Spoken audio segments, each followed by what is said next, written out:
About 6 months ago, I had an idea about creating some artist trading cards for my African violets, which I'd done a watercolor of earlier.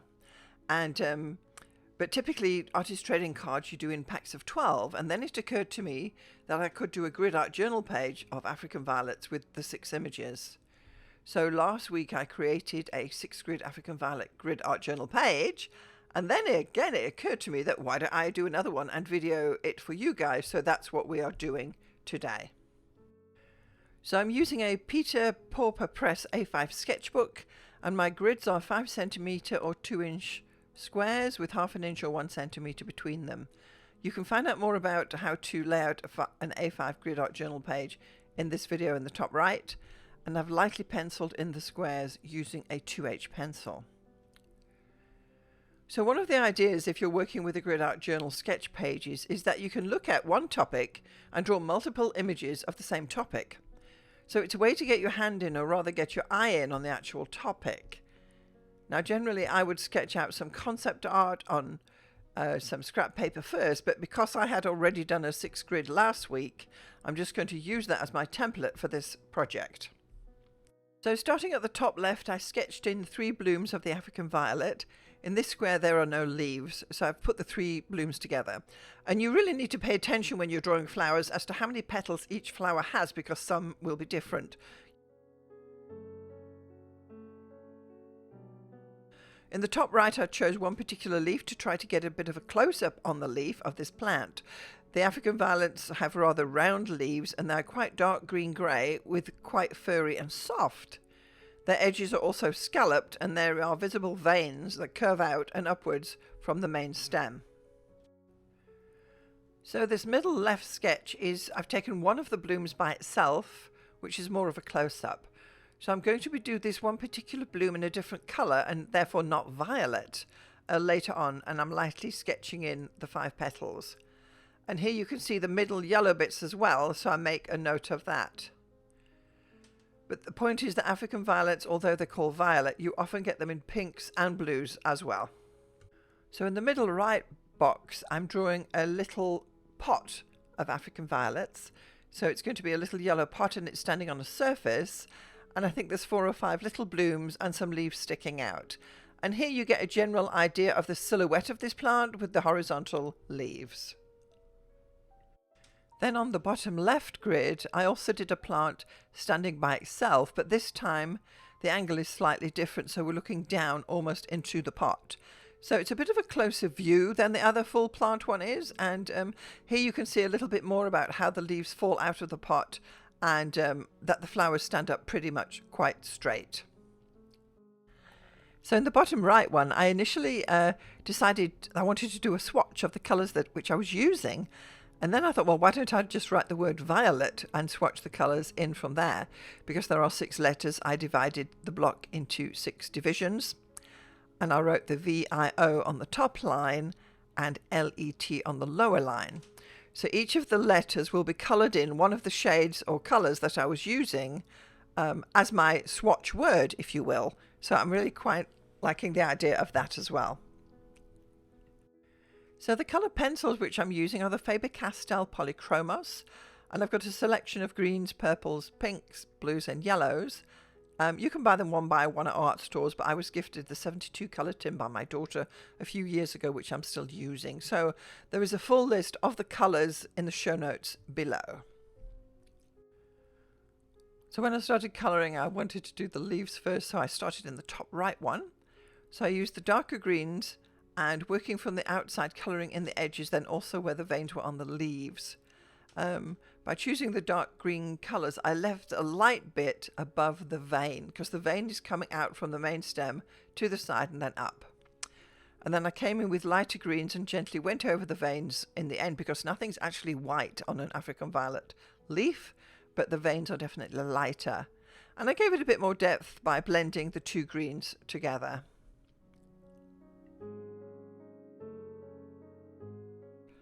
So in the middle right one, I put in a little yellow pot, and ideally I'm trying to make it look like it's made out of brass or a gold type of pot, because I want to pick up the yellow from the inside of the middle part of the flowers.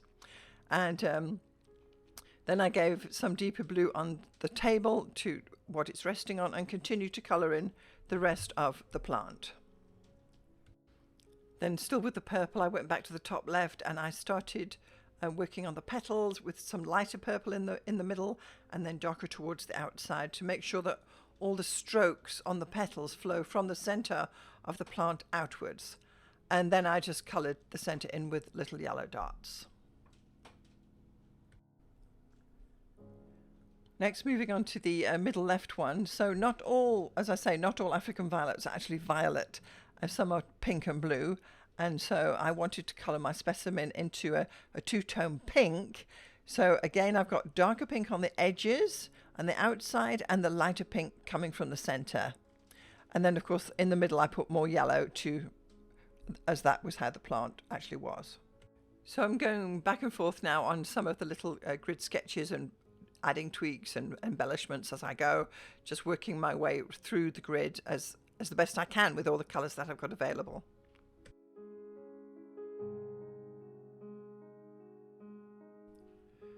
So for the bottom left grid, I did a little plant pot in what I'm calling a soft, steely looking grey pot. And I worked the petals with two-tone violet colours as well, like I had previously. And again, when colouring the leaves, I used the two shades of green. This was just a different kind of angle on the pot. Then I kind of turned my attention to doing some of the background work there because I still wanted to use the backgrounds in the colours that I had, what I was using already in this little sketch. So I've got a little bit of pink there behind the leaf and there's some yellow behind the pots. It's just to kind of bring them in relief. I don't always put a background in, but this time I kind of did, just lightly hatching horizontally and then going vertically. So for the bottom right square, this is where I'm writing what I'm calling my swatch word. So I'm going to write the word violet, and I divided the actual grid square in half horizontally, and on the top line I wrote VIO and then below it LET, and I colored them in then with each of the colors I happen to have. So just in case you want to know, the V is in mauve, the I is in earth green yellowish, the O is in rose carmine, the L is in magenta, the E is in middle purple pink, and the T is in dark Naples ochre.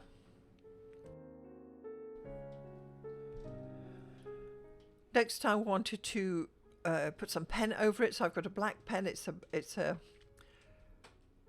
Pigma Micron 0.8 millimeters, and I'm just going over all the actual squares to start with, and then I will go over the outlines of the main parts of each of the little grid drawings. Next, I just took a soft eraser and got rid of all the extra pencil marks that were just kind of sticking out the grids or obvious pencil marks. I just erased them quickly out.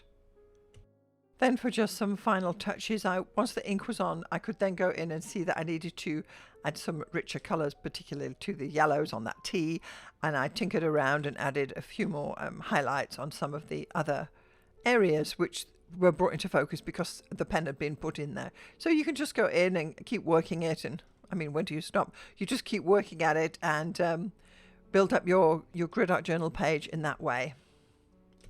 Finally, I just wrote the name of my piece because I always like to name my art pieces, so quite simply Violets, and I put the date, so it's December 2024, just at the bottom of my page. So there you have it. This is how I do a grid art journal page in my A5 sketchbook. I'll flip back there to the one I did the previous week, slightly different, and then the one that we worked on together today. So I hope this inspires you to do some simple artworks as a hobby artist in your grid art journal sketchbook. Thanks so much. My name is Alison. I'll see you next time.